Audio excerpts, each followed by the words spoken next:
This is America, better known as USA, better known as home of the brave, land of the free refills. But do you know what this land isn't? It isn't the home of strand pulling. The home of strand pulling belongs to these guys.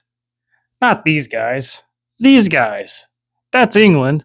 There's some Wales. There's some Scotland. Yeah, I know geography. Big whoop. Want to fight about it? But anyway, this is where it originated. This is Trey with the Continental Steel Strand Pulling Association. And now that the 30-day chest expander challenges are over, does that mean we're done with chest expanders and strand pulling? Oh gosh, no. We have scarcely begun. However, today we're looking in the past. It's a well-known fact that in the prior century, strand pulling competitions were widely held and utilized in Europe. What is this? Do people just have picnics out here? Where even is this? Here's a quote from Bob Hoffman. Cables are used universally, more in England and European countries, I believe, than in America. For there it has long been the practice to hold cable pulling competitions, unquote. That's from Big Arms and How to Develop Them, Chapter 14. That was in 1939. Almost 20 years later, this is what John Grimmick had to say in 1958. Quote, cable training used to be very popular in this country years ago. It is still in some parts of the world, particularly England. In fact, England is one of the few places left where cable pulling contests are still much in vogue, in much the same way as weightlifting is featured here and in other countries around the world, unquote. In fact, the headquarters and the chairman of the International Steel Strand Pulling Association were located in England. And in my research, I found out the last time they recorded a competition was in 2002, but that was in Europe. What about the United States of America?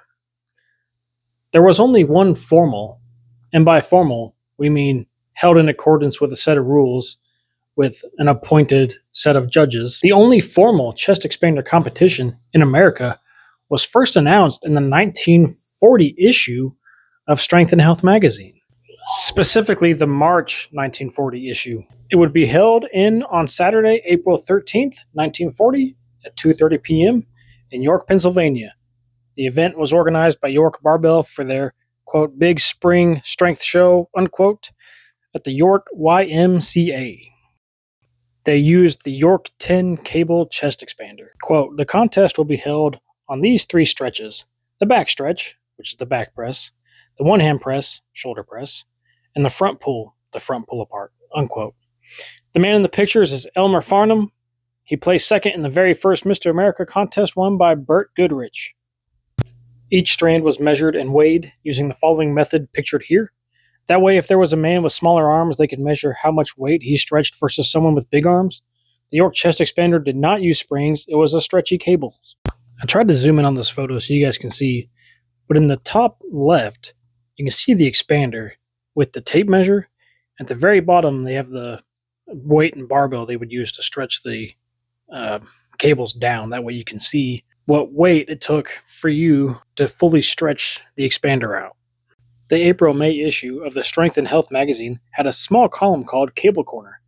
It was written by Gord Venables. This section covered small informal events and unofficial records by Strength and Health reader. Only 2 columns were ever written. Here are some of the unofficial records. The following poundages were done on the York barbell chest expander in the 1940s using the method shown earlier. Sanford Kapner of Pittsburgh back pressed the entire 10 cable of the York Super Cables for 1 rep. Sterling Blosser of Morgantown, West Virginia, shoulder pressed 8 cables for 71 inches. According to Gord Venables, this equals 90 pounds. John Grimmick, of course, for fun, performed a front pull-apart with 8 cables for 1 rep.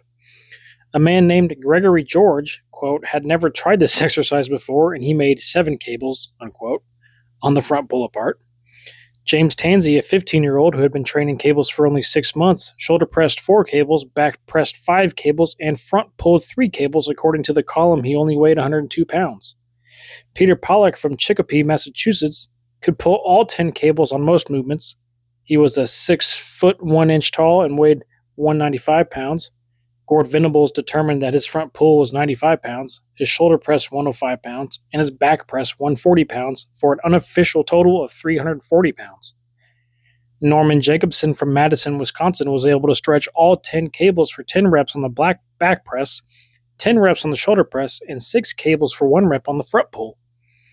His best poundage on the chest expander was 95 pounds for the back press, 85 pounds for the shoulder press, and 55 pounds for the front pull apart for a total of 235 pounds. Dennis Cope, also from Madison, Wisconsin, can stretch 9 cables for the back press, 8 cables for the shoulder press, 4 cables for the front pull apart. He does say that his interest only bodybuilding, so he won't be participating in the contest, but he's proud to say that since July 1939, he added 2 inches to his bicep using the chest expander alone. Private Albert Griffey of the Marine Barracks of Portsmouth, Virginia, said the following quote, "A lot of sailors are training with cables as the storage space is limited, and since cables take up very little room, they are the favorite means of exercising," unquote. This proves again the versatility of the chest expander. The last individual mentioned in the Cable Corner column is none other than Jack Reed. For more info about Jack and his incredible story, watch the profile I did on him. They mentioned that Jack Reed could pull apart 10 York cables on any movement with ease. Unfortunately, he was not able to participate in the competition. The report of the contest can be read in the June 1940 issue of Strength and Health. The York Spring Show was not well attended compared to other years due to a major snowstorm hitting the area at the time. A lot of people couldn't make it. The entire event only lasted 5 hours. The event opened with hand balancing, roller skating, juggling, adagio, which is a hand balancing performance with 2 individuals hand balancing on each other in a slow, choreographed way. Then came the weightlifting event, where Steve Stanko blew everyone away. Could have seen that coming. The show ended with a strength demonstration by John Davis and a bodybuilding exhibition and muscle control act by John Grimmick and Gene Jansen. Only 5 competitors participated in the event. The most promising ones could not attend due to the bad weather. They were Dr. Leo DiCara, which was the winner, Carl Lux, Benton Pride, Bruce Markle, and Fred Hoffman. And that's all she wrote. That was it. That was the first formally held chest expander or strand pulling contest held in the States, and it was the last one. But why hasn't there been a second one?